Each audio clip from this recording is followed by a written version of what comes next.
안녕하세요. 좀 상당히 많이 떨립니다. 저는 대학을 졸업하고 대한민국 육군 장교로 임관해서 20여 년 동안 졸업한 각지에서 다양한 임무를 수행하다가 2010년 퇴학 후 지금은 국방대학교 PKO 센터에서 파병 장병들에게 인권 및 성폭력 예방 교육을 담당하고 있습니다. 저는 제복을 입은 군인들 앞에 서면 고향에 온 듯한 포근한 느낌이 드는데 오늘처럼 대부분이 이렇게 민간인인 이런 여러분들 앞에 서면 정말 떨리고 긴장되고 정말 주눅이 드는 것 같습니다.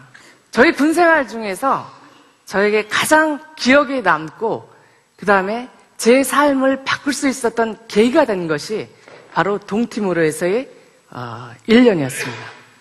여러분들도 잘 아시는 바와 같이 동티모르가 인도네시아의 식민 통치로부터 독립을 쟁취해서 21세기 최초의 독립국가로 탄생하는 그 과정은 정말 저로서도 가슴 벅찬 일이었습니다. 그러나 그 임무 자체가 녹록하지는 않았습니다. 정말 어려웠습니다. 그래서 저는 오늘 이 자리에서 여러분과 그 이야기를 하고자 합니다. 저는 동티모르의 수도인 딜리에서 평화유지군 사령부 복지장교로 임무를 수행했습니다. 저 앞에 있는 그림이 저입니다. 평화유지 요원이라고 하는 것은 유엔이 파견한 분쟁 지역의 분쟁을 해결하기 위해서 유엔이 파견한 저와 같은 군인, 아까 나오셨던 경찰, 민간인을 의미합니다. 제가 파병 나갔을 때에는 평화유지원이 무슨 일을 하는지 그리고 동티모르가 어떤 나라인지도 몰랐습니다. 그런데 제가 참 웃기는 사람 중에 하나인 것이 우리나라 최초의 해외 파병장교 1호였습니다. 그래갖고 당시 하는 것도 없는데 방송 출연도 하고 계속 바쁘게 스케줄을 지내다 보니까 제가 정말 정작 준비해야 되는 분쟁 지역에서 내가 어떻게 임무를 효과적으로 수행해야 되는지 그리고 동티모르에 가서 어떠한 임무를 해야 되는지에 대한 전혀 준비가 되지 않는 상태에서 동티모르의 수도인 딜리 공항의 뜨거운 아스팔트 위를 걷게 되었습니다. 당시 딜리의 건물은 여러분들이 전쟁을 생각해 보시면 됩니다. 딜리의 건물은 불에 타서 검붉은 기둥 하나 남아 있었고 거리는 온갖 악취로 숨쉬기조차 곤란했고 구걸하는 주민들의 긴 행렬을 정말 외면할 수 없었던 제가 이 환경에서 1년 동안을 생활해야 한다는 생각을 하니까 눈앞이 깜깜했습니다.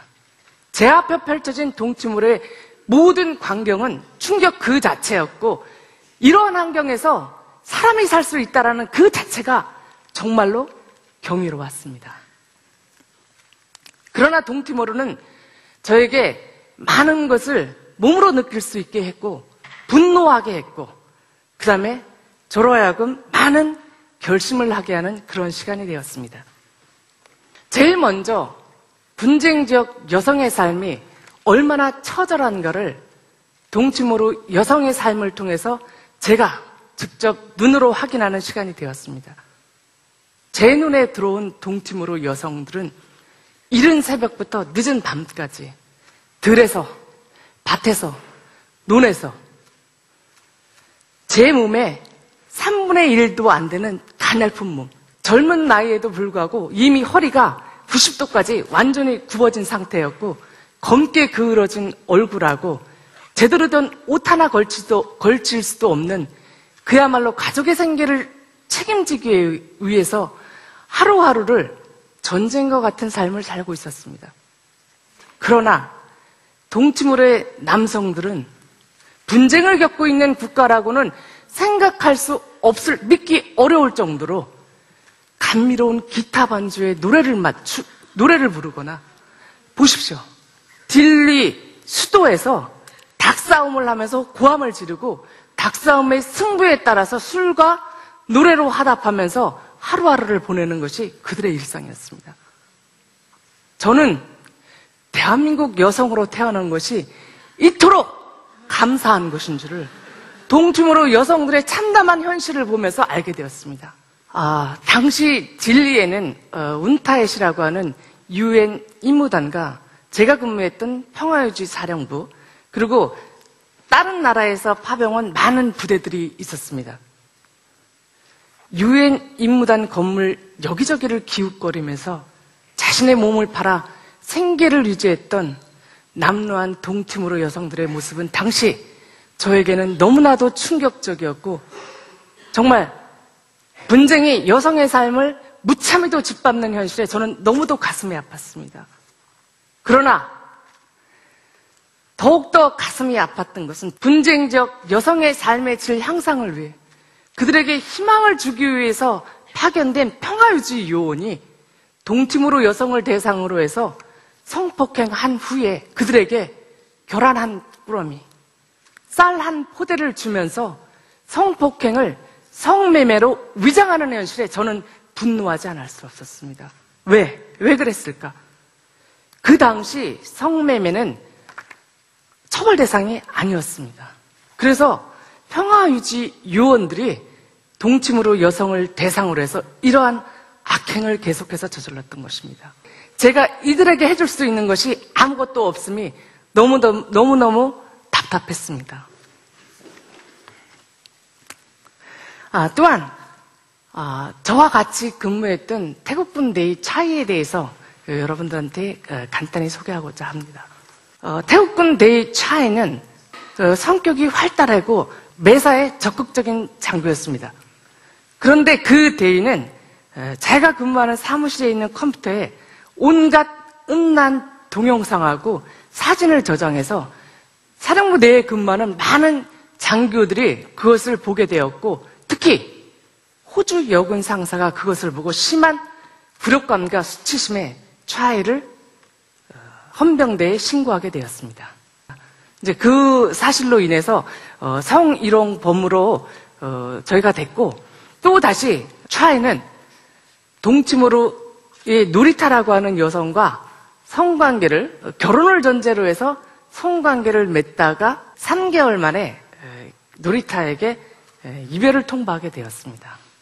여러분, 가족을 잃고, 소중한 가족을 잃고, 집을 잃고 더 이상 잃을 것이 없었던 노리타에게 차이의 이별 통보는 노리타를 세상에 두려울 것 없는 가장 강한 여성으로 만들게 되었습니다.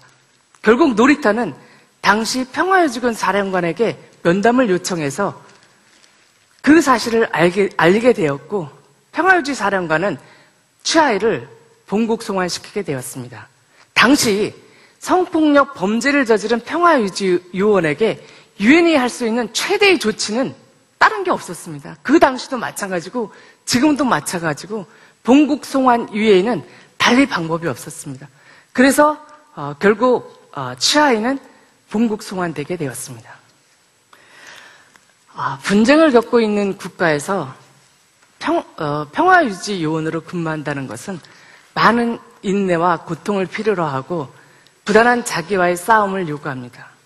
저 역시 동티모르에서 근무할 때 사무실은 불에 검게 그을려 사무실인지 전쟁터인지 구별하기가 곤란했고, 30도가 넘는 무더운 더위, 견디기 힘든 날씨와 업무가 끝나고 나서 스트레스를 해소할 만한 제대로 된 문화 공간도 없었고, 그 다음에 제대로 된 음식점도 없었고, 정말 보고 싶은 가족과의 연락도 취할 수 없는 하루하루가 견디기 힘든 상황이었습니다.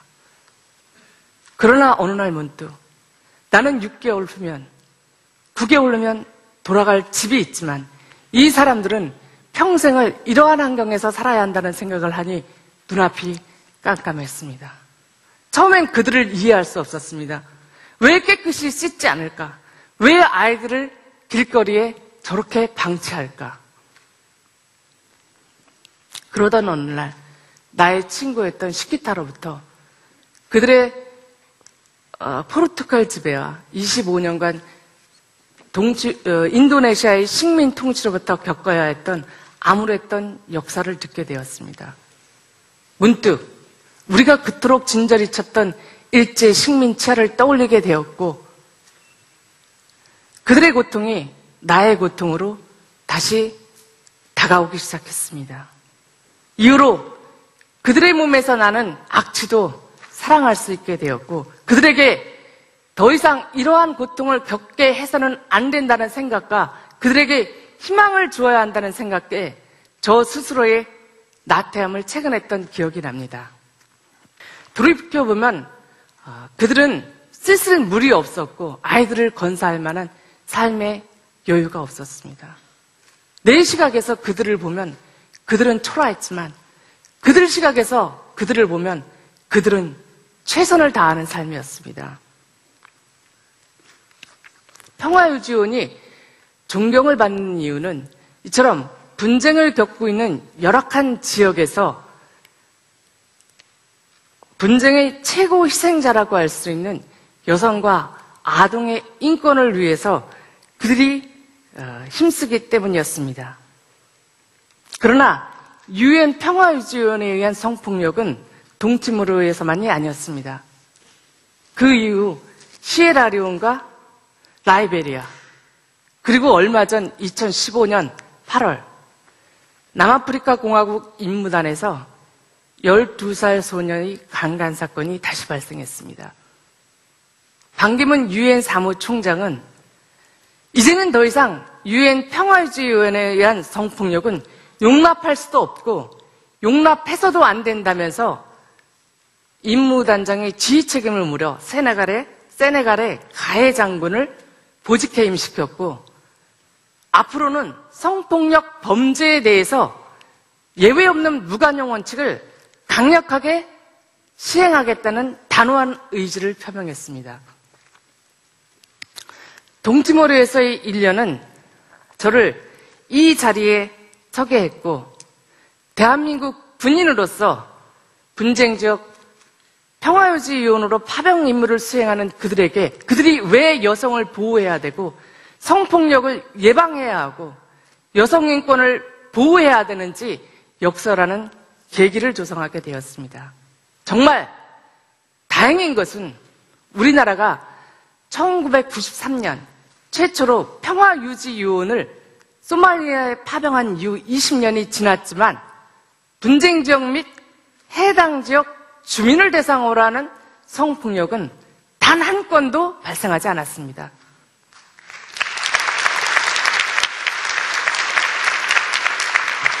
대한민국 파병 장병 여러분, 그대들이 정말로 자랑스럽고 그대들이 진정한 대한민국의 외교관이었습니다. 성폭력 예방은 그 누구의 책임이 아니라 우리 모두의 책임입니다. 나부터 작은 변화와 실천이 성폭력을 예방할 수 있다는 자세로 접근해야 됩니다. 내가 변해야 사회가 변할 수 있는 동력이 됩니다. 유엔이 최고로 가치로 생각하는 양성평등의 가치, 이것이 바로 성폭력을 예방할 수 있는 원천이기도 합니다. 우리는 말로만 하는 양성평등이 아니라 우리의 일상에서, 우리의 업무 중에서, 모든 기회에서 양성평등의 가치를 실천하고 서로를 존중하며 근무할 수 있는 그런 환경을 만들어야겠습니다. 감사합니다.